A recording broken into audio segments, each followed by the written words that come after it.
वो आप सभी का बहुत बहुत स्वागत करता हूं दोस्तों। आज आप सभी के इंतजार की घड़ी खत्म हो चुकी है। अंडर ग्रेजुएट यानी कि जो जिस विद्यार्थी ने 12वीं पास किया है उसका रजिस्ट्रेशन प्रारंभ हो चुका है, रेगुलर फॉर्म स्टार्ट हो चुके हैं। तो यहाँ पर आपका रजिस्ट्रेशन वाली प्रोसेस को हमें समझना है, किस प्रकार से आवेदन होगा, किस प्रकार से नई जानकारी कौन कौन से, उन सभी का क्या क्या अपडेट रहेगा। तो यहाँ पर आपके सामने रजिस्ट्रेशन वाले ऑप्शन के ऊपर क्लिक करेंगे। सबसे पहले देखेंगे कि यहाँ पर आपका न्यू रजिस्ट्रेशन के लिए ये वाला लिंक रहेगी। 1 मई से लेकर के 20 मई तक आपका स्टार्टिंग का जो प्रोसेस है वो चलने वाला है। अगर आपका जो पेमेंट की प्रोसेस है आपने किया नहीं किया है तो यहाँ से आप इस वाले लिंक से कर सकते हैं। स्लिप अगर आपने नहीं निकाला है तो स्लिप आपको यहाँ से मिल जाएगी। ठीक है, तो ये तीनों लिंक दिए, ऊपर वाली जो लिंक है इसके ऊपर हमें क्लिक कर देना है। जैसे हम इसके ऊपर क्लिक करते हैं तो यहाँ पर आपके सामने कुछ इस प्रकार की जानकारी आएगी। यूजी कोर्स में प्रवेश हेतु माध्यमिक शिक्षा मंडल भोपाल के द्वारा या फिर मध्य प्रदेश ओपन स्कूल के द्वारा जानकारी सत्यापन की जाएगी। मध्य प्रदेश शिक्षा मंडल भोपाल, मध्य प्रदेश राज्य ओपन भोपाल सम्मिलित हुए विद्यार्थी। अब यहाँ पर आपको बहुत ज्यादा ध्यान देना है। समस्त विवरण 12वीं की अंक सूची के अनुसार ही फिल करना है दोस्तों। आपके जो मदर का नाम है वो आपको 10th की मार्कशीट के अनुसार लिख सकते हैं, ओपन स्कूल के अनुसार लिख सकते हैं। तो यहाँ पर आपको यस करेंगे। जैसे आप यस करते हैं तो यहाँ पर पूरी जानकारी आपको फिल करनी रहेगी। जैसे आपका 12th में कौन सा बोर्ड था, मध्य प्रदेश ओपन बोर्ड था या फिर सेकेंडरी बोर्ड था, यानी कि भोपाल सेकेंडरी बोर्ड। ठीक है, तो हमने ऊपर वाले ऑप्शन के ऊपर क्लिक किया है। यहाँ पर देखेंगे एग्जामिनेशन ईयर कौन सा है, तो सेशन हमारा 2024 रहेगा। रोल नंबर क्या है, तो रोल नंबर यहाँ पर डाल देंगे। मदर नेम आपको यहाँ पर अलग से टाइप कर लेना है, जो 10th की मार्कशीट या 12th की मार्कशीट में जो लिखा है उसके अकॉर्डिंग। और डेट डिटेल के ऊपर आपको क्लिक कर देना है। जैसे दोस्तों आगे बढ़ेंगे तो यहाँ पर आपकी जो आपका नाम है वो मार्कशीट के अनुसार ही फिल होकर के आ जाएगा। मदर नेम जो आपने अभी ऊपर टाइप किया था वही आ जाएगा। फादर नेम जो है मार्कशीट के अनुसार ही आ जाएगा। आपके 10th की मार्कशीट के अनुसार आपको जो आपकी जन्म तारीख है वो आपको डाल देना है। इसके बाद में आपका जो जेंडर है उसे सेलेक्ट कर लेना है। यहाँ पर देखेंगे कि आपका जो धर्म क्या है, यानी कि आपका रीजनल क्या है वो आपको सेलेक्ट कर लेना है। इसके बाद में ब्लड ग्रुप क्या है, तो ब्लड ग्रुप आपको जो भी आपका ब्लड ग्रुप है यहाँ पर ड्रॉप डाउन की लिस्ट रहेगी, इसमें सारी जानकारी रहेगी। जो भी आपका ब्लड ग्रुप है वो आपको यहाँ पर सिलेक्ट कर लेना है। ठीक है, वैवाहिक स्थिति क्या है, सिंगल हो या फिर मैरिड हो, तो ये आपको यहाँ पर सिलेक्ट कर लेना है। अब इसके बाद में जीमेल आईडी आपको कंपलसरी रहेगी और आपका मोबाइल नंबर कंपलसरी रहेगा। दोनों के ऊपर वेरिफिकेशन एक कोड जाएगा। उसके बाद में यहाँ से वेरीफाई करेंगे मोबाइल नंबर को और आपका जो है फर्स्ट स्टेप आपकी प्रोसेस। अब यहाँ पर आपका पासवर्ड जनरेट करना रहेगा। तो पासवर्ड क्रिएट करने के लिए आपको यहाँ पर आपका दोनों बार इंटर करना रहेगा पासवर्ड बनाना रहेगा। इसके बाद में यहाँ पर कैप्चा कोड डालेंगे और 7 नेक्स्ट करेंगे। ठीक है, तो आपको पासवर्ड किस प्रकार से बनाएंगे, पासवर्ड में आपका नाम, स्टार्टिंग में आपका जो नाम रहता है वो डालेंगे, @ लगा के 1 2 3 डाल देंगे। ऐसे दोनों ही बार आपको कंफर्मेशन देना रहेगा। नाम रहेगा, @ लगा के 1 2 3 डालेंगे, कैप्चा कोड डालेंगे। इसके बाद 7 कंटिन्यू वाले ऑप्शन के ऊपर क्लिक कर देंगे। ठीक है, यहाँ से आप आगे बढ़ जाएंगे तो आपके सामने कुछ इस प्रकार की डिटेल आने लगेगी। अब यहाँ पर करना क्या रहेगा, यहाँ पर आपके सामने पूरी जानकारी आपकी आ जाएगी। राष्ट्रीयता क्या है, आपकी इंडियन है ऑफकोर्स। ठीक है, इसके बाद में आपका पूरा एड्रेस आपको फिल करना रहेगा। एड्रेस फिल कैसे करेंगे वो समझ लीजिएगा। सबसे पहले आपका मकान नंबर है, वार्ड नंबर है, जो भी है वो आपको डाल देना है। आपका एड्रेस आपकी जो गली है या फिर गाँव है वो डाल देना है। स्टेट, इसके बाद में सिटी, डिस्ट्रिक्ट और पिन कोड, ये तो सब आपको आपके आधार कार्ड के अनुसार ही डालना रहेगा। पत्राचार का पता और स्थायी पता दोनों अगर एक जैसे ही है आपका, तो यहाँ पर आपको टिक कर देना है। जैसे आप सेम एड्रेस वाले ऑप्शन के ऊपर क्लिक करते हैं तो यहाँ पर ऑटोमेटिकली आपका जो एड्रेस है वो फिल होकर के आ जाएगा। ठीक है, ये कंप्लीट होने के बाद दोस्तों अब यहाँ पर थोड़ा ध्यान देना है। यहाँ पर आपके सामने एक नया ऑप्शन आया है। लास्ट टाइम 2023 में ऐसा ऑप्शन नहीं था, 23-24 के जो सेशन में नहीं था, 24-25 का जो सेशन है इसमें है। यहाँ पर देखेंगे एबीसी कार्ड, यानी कि academic bank of credit. ABC card सभी का बनाना अनिवार्य है। जब डेट डिटेल वेरीफाई करेंगे तो सेम डिटेल आपकी होनी चाहिए, तभी आपका फॉर्म वेरीफाई हो पाएगा, अदरवाइज आप आगे भी नहीं बढ़ पाएंगे। ठीक है, तो यहाँ पर आपको एबीसी कार्ड अनिवार्य रहेगा।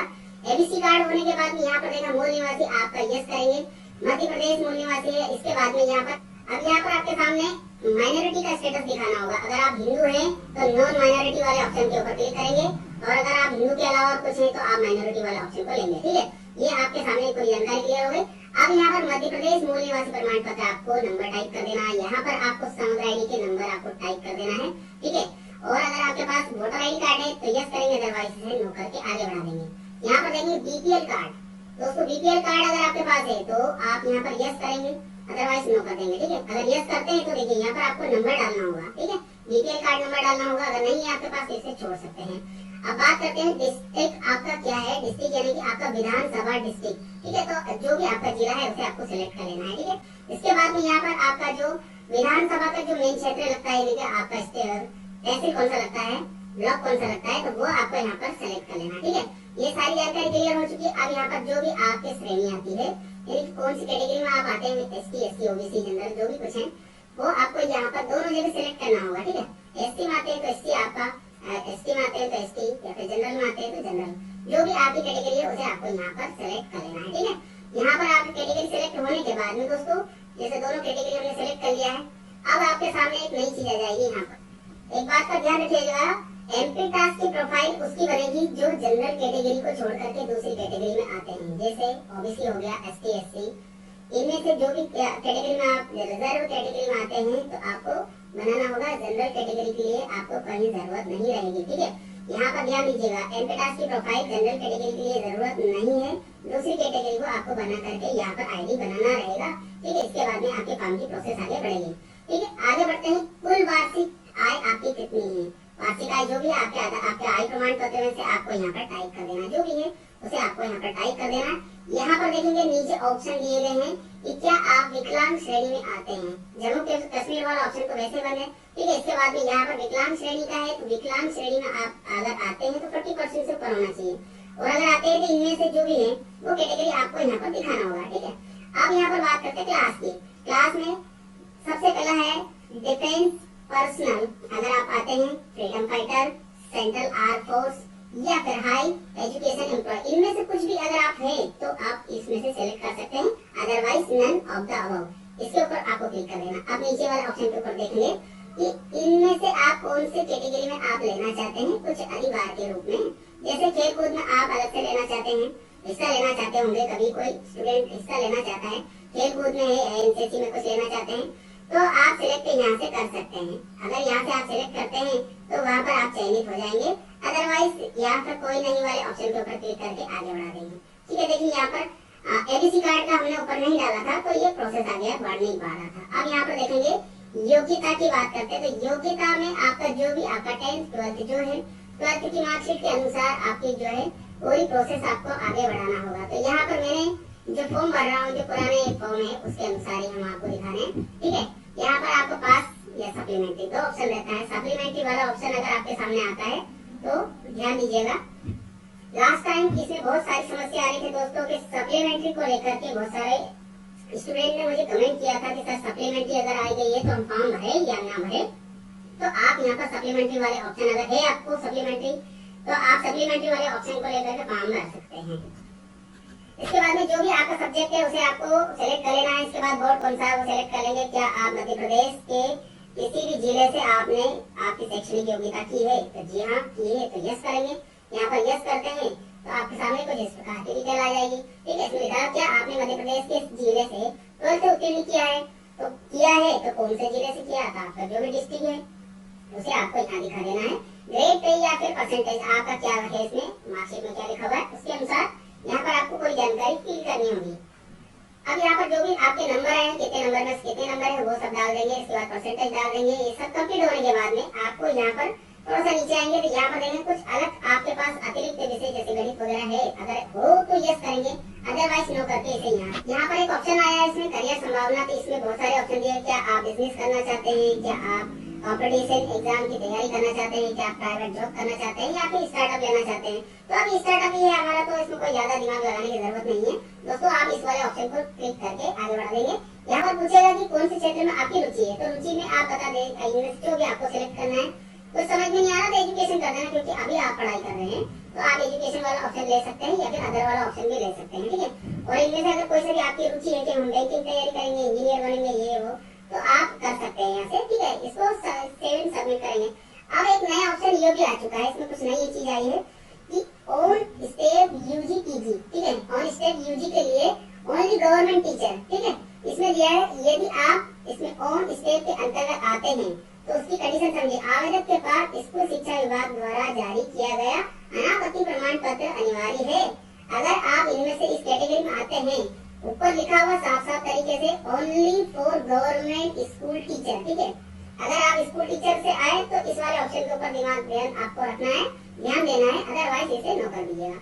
अगर आप यस करते हैं तो देखिए यस करने के बाद कौन सी जानकारी इसमें ओपन होती है। तो यहाँ पर देखें स्कूल शिक्षा विभाग के द्वारा अनापत्ति प्रमाण पत्र आपके पास है, यस करना होगा। यहाँ पर यस करने के बाद में यहाँ पर स्कूल शिक्षा विभाग के द्वारा मध्य प्रदेश का कर्मचारी क्रमांक आपको यहाँ पर डालना होगा, डायस कोड यहाँ पर डालना होगा। और इसके बाद में स्कूल का जो प्रकार है, कौन सा मिडिल में हो या फिर हाई स्कूल में हो, हायर सेकेंडरी हो, कौन सी इसमें ब्रांच आपको प्रकार है वो आपको यहाँ पर दिखाना होगा। और कुछ नहीं है तो इसे नो करके आगे बढ़ा देंगे। यहाँ से सेव एंड नेक्स्ट वाले ऑप्शन के ऊपर आ जाएंगे। अब सबसे ज्यादा इंपॉर्टेंट आपका जो फोटो सिग्नेचर, जो लास्ट टाइम में बहुत परेशानी आई थी आपको, मैं आज थोड़ा सिंपल तरीके से समझाऊंगा आपको कि कैसे आपको फोटो सिग्नेचर लेना है, कैसे क्या नहीं लेना है। ठीक है, तो सबसे पहले देखेंगे यहाँ पर आपको डीपीआई दिया गया है कि आप 92 की डीपीआई से अधिक का नहीं होना चाहिए, अधिक का होना चाहिए, प्लेन बैकग्राउंड होना चाहिए। हाँ ठीक है, प्लेन बैकग्राउंड तो होना चाहिए। इसके बाद में आपका 150 से लेकर के 100 केबी के बीच में ये दोनों आपको दिया गया है। फोटो की साइज 150 है और सिग्नेचर की साइज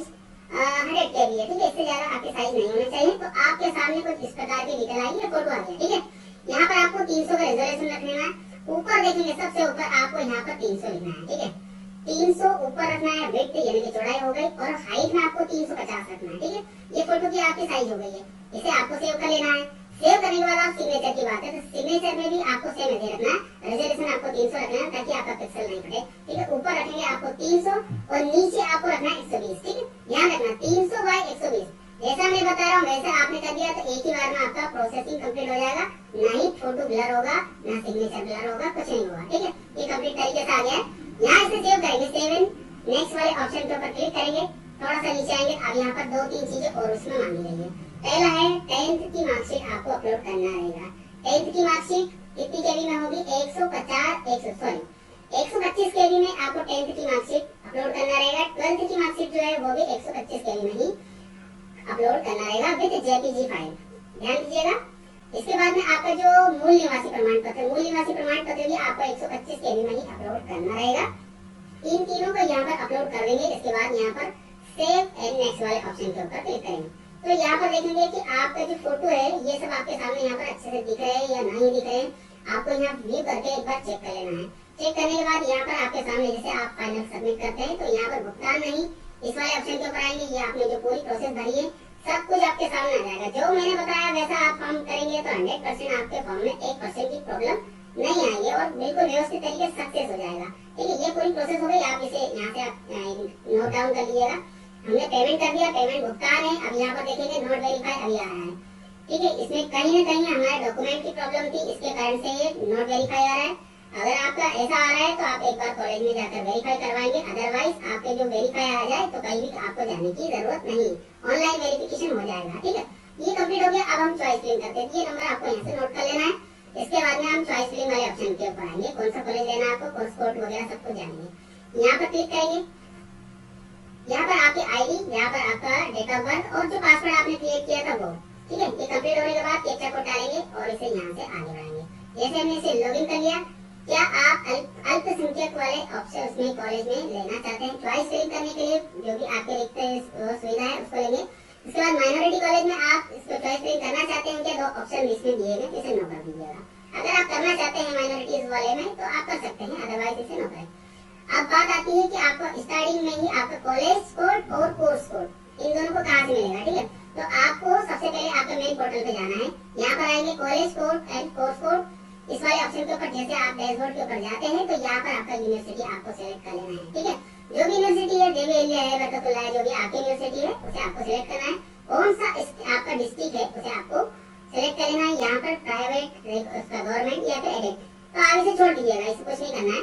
यहाँ पर आपका जो भी आपका कैप्चा कोड है वो डालेंगे और व्यू लिस्ट सब करेंगे तो पूरे जितने कॉलेज है आपके जो आपके डिस्ट्रिक्ट में वो सब आपके सामने आ जाएंगे। यहाँ पर देखेंगे ये आपका कोर्स कोड रहता है, कॉलेज कोड कॉलेज कोड आपके सामने, कॉलेज आपके सामने दिखेगा, उसके आगे आपको उसका कोड दी जाएगा। तो सभी कॉलेजेस के अलग अलग कोड रहते हैं। इन सभी को आपको जो भी आपको चॉइस करना है फर्स्ट टाइम में। ठीक है, ये आपको दिक्कत आती है तो मैंने आपको सारी जानकारी फिल करके दिखा रहा हूँ। इसके बाद में अगला रहता है इसमें कि आपका कोर्स कोड कहाँ से लाएंगे। तो कोर्स कोड के लिए यहाँ पर देखिए आपका कॉलेज कोड हमने डाल दिया, आप कोर्स कोड मांगेगा तो कोर्स कोड के लिए वापस से उसी फील्ड पे जाएंगे। यहाँ पर आएंगे तो आपका जो कोर्स कोड है ये आपके सामने दिख रहा है। जैसे बीकॉम का हो गया C032 या फिर बीकॉम कंप्यूटर एप्लीकेशन C100। ऐसा सभी के अलग अलग कोर्स है, ठीक है। जैसे पीजी का देखना चाहेंगे तो पीजी भी इसी में आ जाएगा। ये जैसे एमए का हो गया है, तो एमए का कोर्स आपके सामने है CEE006, ठीक है। एमए जियोग्राफी, उसके बाद एमए हिंदी, ऐसा जो भी आपका सब्जेक्ट आपको जो लेना है वो आपके अनुसार आपको चेक करना है, ठीक है। यहाँ पर इसे क्लोज करेंगे। क्लोज करने के बाद आपने जो कोर्स कोड वहाँ पर सिलेक्ट किया है उसे यहाँ पर डाल देंगे। C032 हमने लिया है, ये कॉमर्स का है, ठीक है। तो यहाँ पर देखेंगे आपका BCom computer, sorry BCom commerce Chandrashekhar Azad government degree college सेवा, ठीक है। यहाँ पर आपने एक कॉलेज डाल दिया, दूसरा कॉलेज हमें एक और चाहिए, जितने आपको कॉलेज लेना 9 कॉलेज तक ले सकते हैं। यहाँ पर वापस से हमने डाला, एक्सेप्ट किया। एक्सेप्ट करने के बाद में आपका जो कॉलेज है दूसरा वाला कॉलेज भी आपके सामने यहाँ पर डिस्प्ले हो जाएगा। थोड़ा सा नीचे आएंगे, अब इसे लॉक करना होगा। लॉक करने के लिए यहाँ पर लॉक वाले ऑप्शन के ऊपर क्लिक कर देंगे। जैसे आप यहाँ पर क्लिक करते हैं ऑटोमेटिकली यहाँ पर लॉक हो जाएगा। फर्स्ट टाइम यहाँ पर जैसे आपने क्लिक किया ये लॉक हो चुका है। आपने जो प्रोसेसिंग किया है वो सब आपके सामने कंप्लीट हो जाएगा, ठीक है। ये आपका जो कोर्स कोड आपने कॉलेज लिया सब आपके सामने डिस्प्ले होने लगेगा। तो दोस्तों इसी प्रकार की वीडियो के लिए चैनल को सब्सक्राइब करें, वीडियो को लाइक करें। धन्यवाद आप सभी का वीडियो देखने के लिए। आपका दिन शुभ रहे। जय हिंद, जय भारत।